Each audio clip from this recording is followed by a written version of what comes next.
Chapter 38. A Struggle. When our time came for returning to Bleak House again, we were punctual to the day and were received with an overpowering welcome. I was perfectly restored to health and strength, and finding my housekeeping keys laid ready for me in my room, rang myself in as if I had been a new year, with a merry little peal. "Once more duty, duty, Esther," said I, "and if you are not overjoyed to do it, more than cheerfully and contentedly, through anything and everything, you ought to be. That's all I have to say to you, my dear." The first few mornings were mornings of so much bustle and business, devoted to such settlements of accounts, such repeated journeys to and fro between the growlery and all other parts of the house, so many rearrangements of drawers and presses, and such a general new beginning altogether, that I had not a moment's leisure. But when these arrangements were completed and everything was in order, I paid a visit of a few hours to London, which something in the letter I had destroyed at Chesney Wold had induced me to decide upon in my own mind. I made Caddy Jellyby. Her maiden name was so natural to me that I always called her by it, the pretext for this visit, and wrote her a note previously asking the favor of her company on a little business expedition. Leaving home very early in the morning, I got to London by stagecoach in such good time that I got to Newman Street with the day before me. Caddy, who had not seen me since her wedding day, was so glad and so affectionate that I was half inclined to fear I should make her husband jealous. But he was, in his way, just as bad, I mean as good, and in short it was the old story, and nobody would leave me any possibility of doing anything meritorious. The elder Mr. Turveydrop was in bed, I found, and Caddy was milling his chocolate, which a melancholy little boy who was an apprentice, it seemed such a curious thing to be apprenticed to the trade of dancing, was waiting to carry upstairs. Her father-in-law was extremely kind and considerate, Caddy told me, and they lived most happily together. When she spoke of their living together, she meant that the old gentleman had all the good things and all the good lodging, while she and her husband had what they could get, and were poked into 2 corner rooms over the mews. "And how is your mamma, Caddy?" said I. "Why, I hear of her, Esther," replied Caddy, "through Pa, but I see very little of her. We are good friends, I am glad to say, but Ma thinks there is something absurd in my having married a dancing master, and she is rather afraid of its extending to her." It struck me that if Mrs. Jellyby had discharged her own natural duties and obligations before she swept the horizon with a telescope in search of others, she would have taken the best precautions against becoming absurd, but I need scarcely observe that I kept this to myself. "And your papa, Caddy?" "He comes here every evening," returned Caddy, "and is so fond of sitting in the corner there that it's a treat to see him." Looking at the corner, I plainly perceived the mark of Mr. Jellyby's head against the wall. It was consolatory to know that he had found such a resting place for it. "And you, Caddy," said I, "you are always busy, I'll be bound." "Well, my dear," returned Caddy, "I am indeed, for to tell you a grand secret, I am qualifying myself to give lessons. Prince's health is not strong, and I want to be able to assist him.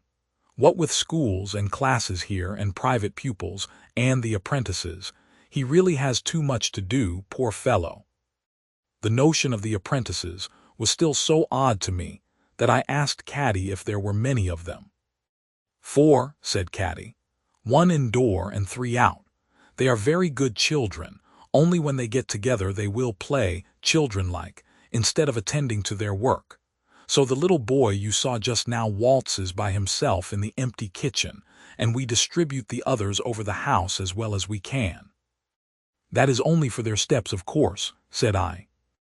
"Only for their steps," said Caddy.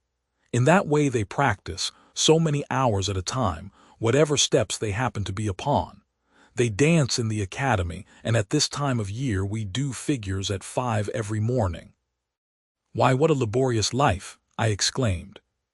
"I assure you, my dear," returned Caddy, smiling, "when the outdoor apprentices ring us up in the morning, the bell rings into our room, not to disturb old Mr. Turveydrop. And when I put up the window and see them standing on the doorstep with their little pumps under their arms, I am actually reminded of the sweeps. All this presented the art to me in a singular light, to be sure. Caddy enjoyed the effect of her communication, and cheerfully recounted the particulars of her own studies. You see, my dear, to save expense I ought to know something of the piano, and I ought to know something of the kit too, and consequently I have to practice those two instruments as well as the details of our profession. If Ma had been like anybody else, I might have had some little musical knowledge to begin upon. However, I hadn't any, and that part of the work is, at first, a little discouraging, I must allow. But I have a very good ear, and I am used to drudgery. I have to thank Ma for that, at all events. And where there's a will there's a way, you know, Esther, the world over. Saying these words, Caddy laughingly sat down at a little jingling square piano and really rattled off a quadrille with great spirit. Then she good-humoredly and blushingly got up again, and while she still laughed herself, said, "Don't laugh at me, please, that's a dear girl." I would sooner have cried, but I did neither. I encouraged her and praised her with all my heart. For I conscientiously believed, dancing master's wife though she was, and dancing mistress though in her limited ambition she aspired to be, she had struck out a natural, wholesome, loving course of industry and perseverance that was quite as good as a mission. "My dear," said Caddy, delighted, "you can't think how you cheer me. I shall owe you, you don't know how much. What changes, Esther, even in my small world. You recollect that first night when I was so unpolite and inky. Who would have thought, then, of my ever teaching people to dance, of all other possibilities and impossibilities? Her husband, who had left us while we had this chat, now coming back, preparatory to exercising the apprentices in the ballroom, Caddy informed me she was quite at my disposal. But it was not my time yet. I was glad to tell her, for I should have been vexed to take her away then. Therefore we three adjourned to the apprentices together, and I made one in the dance. The apprentices were the queerest little people. Besides the melancholy boy, who, I hoped, had not been made so by waltzing alone in the empty kitchen, there were two other boys and one dirty little limp girl in a gauzy dress. Such a precocious little girl, with such a dowdy bonnet on, that, too, of a gauzy texture, who brought her sandaled shoes in an old threadbare velvet reticule.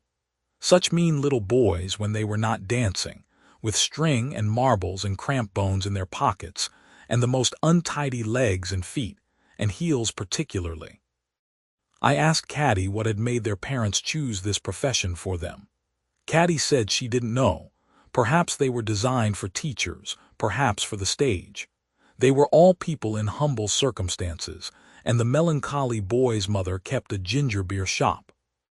We danced for an hour with great gravity, the melancholy child doing wonders with his lower extremities, in which there appeared to be some sense of enjoyment, though it never rose above his waist.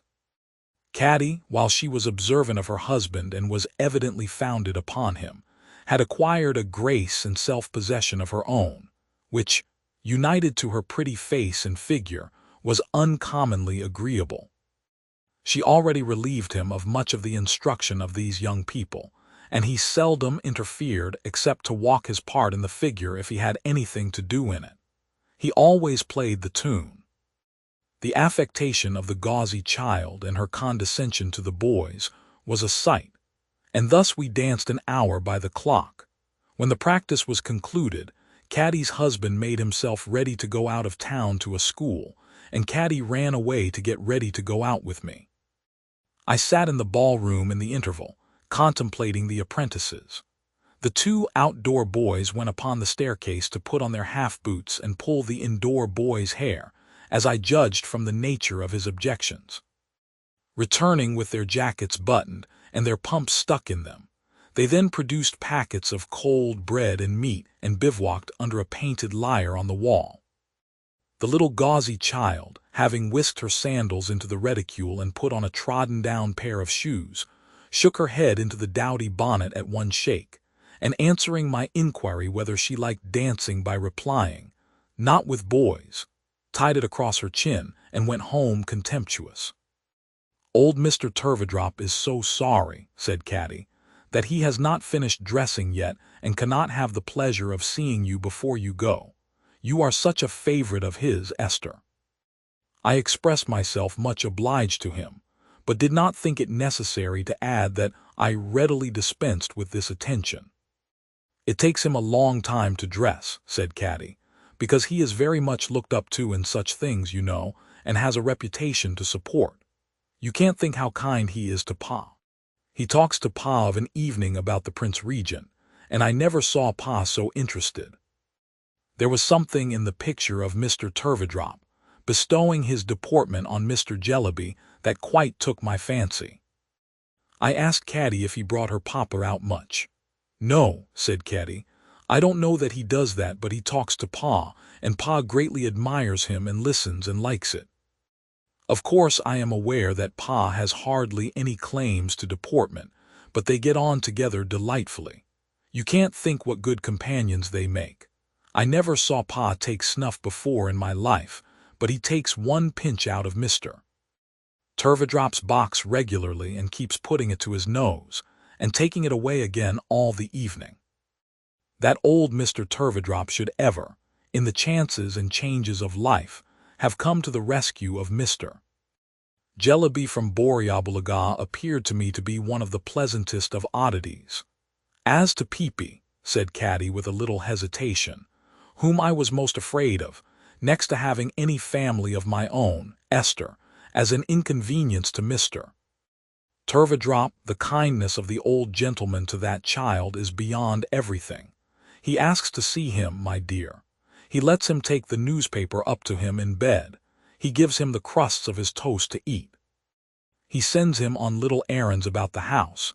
He tells him to come to me for sixpences.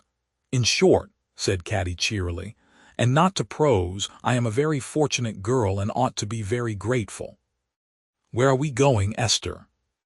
To the Old Street Road, said I, where I have a few words to say to the solicitor's clerk who was sent to meet me at the coach office on the very day when I came to London and first saw you, my dear.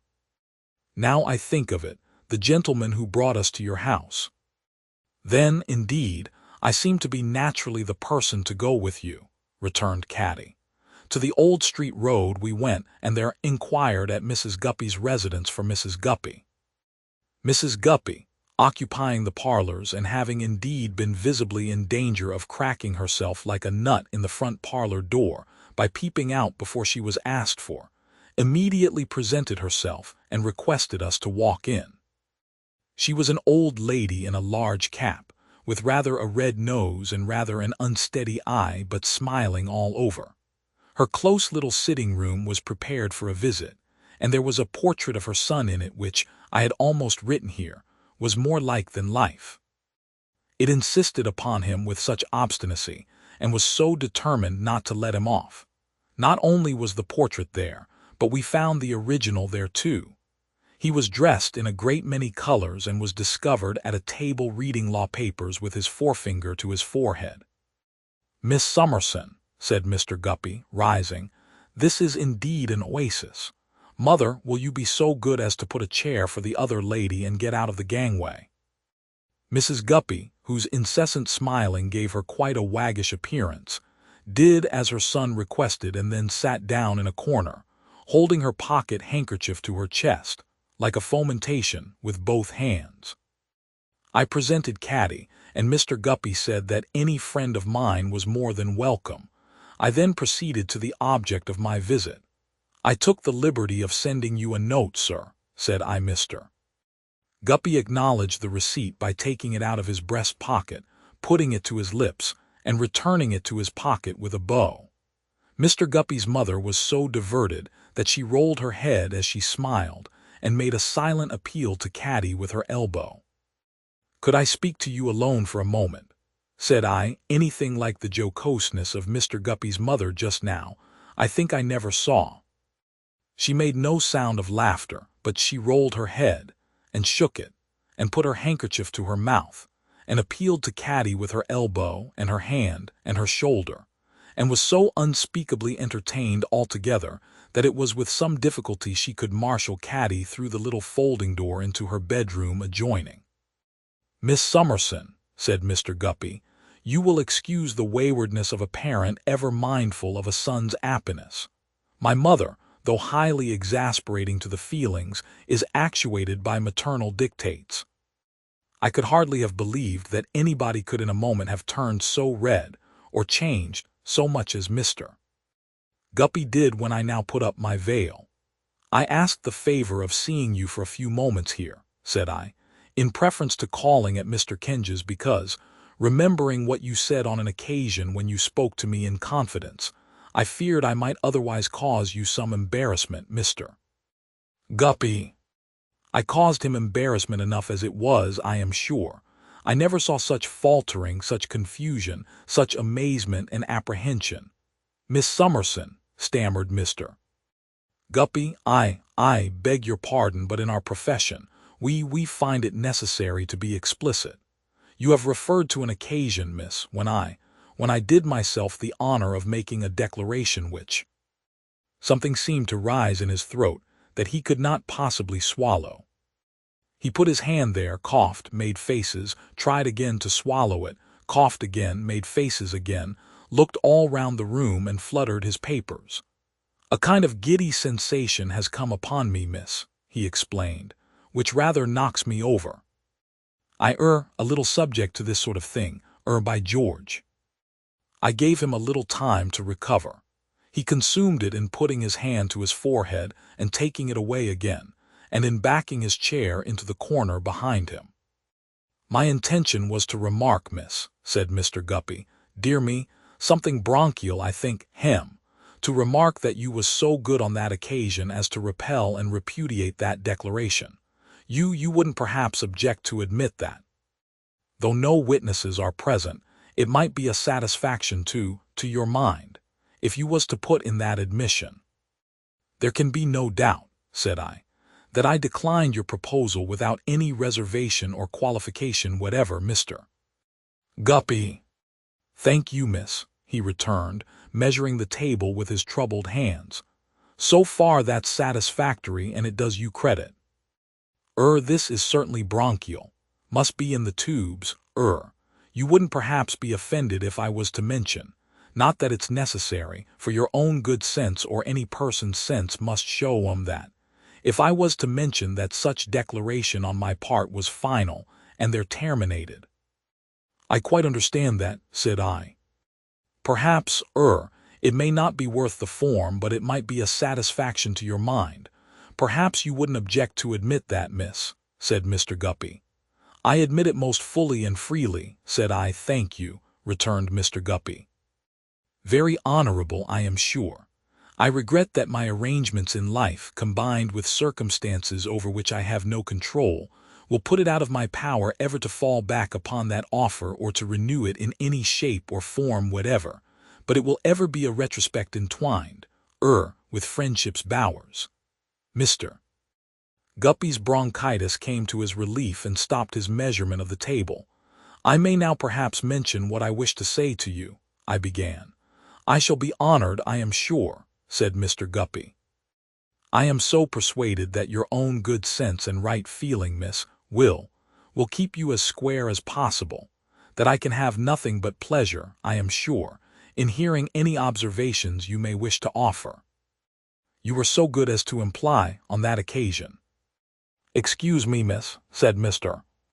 Guppy, "but we had better not travel out of the record into implication. I cannot admit that I implied anything." "You said on that occasion," I recommenced, "that you might possibly have the means of advancing my interests and promoting my fortunes by making discoveries of which I should be the subject. I presume that you founded that belief upon your general knowledge of my being an orphan girl, indebted for everything to the benevolence of Mr. Jarndyce. Now, the beginning and the end of what I have come to beg of you is, Mr. Guppy, that you will have the kindness to relinquish all idea of so serving me. I have thought of this sometimes, and I have thought of it most lately, since I have been ill, At length I have decided, in case you should at any time recall that purpose and act upon it in any way, to come to you and assure you that you are altogether mistaken. You could make no discovery in reference to me that would do me the least service or give me the least pleasure. I am acquainted with my personal history, and I have it in my power to assure you that you never can advance my welfare by such means. You may perhaps have abandoned this project a long time. If so, excuse my giving you unnecessary trouble. If not, I entreat you, on the assurance I have given you, henceforth to lay it aside. I beg you to do this for my peace. I am bound to confess, said Mr. Guppy, that you express yourself, miss, with that good sense and right feeling for which I gave you credit. Nothing can be more satisfactory than such right feeling, and if I mistook any intentions on your part just now, I am prepared to tender a full apology. I should wish to be understood, miss, as hereby offering that apology, limiting it, as your own good sense and right feeling will point out the necessity of, to the present proceedings. I must say for Mr. Guppy that the snuffling manner he had had upon him improved very much. He seemed truly glad to be able to do something I asked, and he looked ashamed. If you will allow me to finish what I have to say at once so that I may have no occasion to resume, I went on, seeing him about to speak, you will do me a kindness, sir. I come to you as privately as possible because you announce this impression of yours to me in a confidence which I have really wished to respect, and which I always have respected, as you remember. I have mentioned my illness. There really is no reason why I should hesitate to say that I know very well that any little delicacy I might have had in making a request to you is quite removed.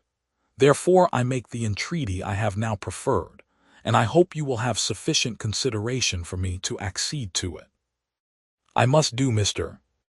Guppy the further justice of saying that he had looked more and more ashamed, and that he looked most ashamed and very earnest when he now replied with a burning face, "Upon my word and honor, upon my life, upon my soul, Miss Summerson, as I am a living man, I'll act according to your wish. I'll never go another step in opposition to it.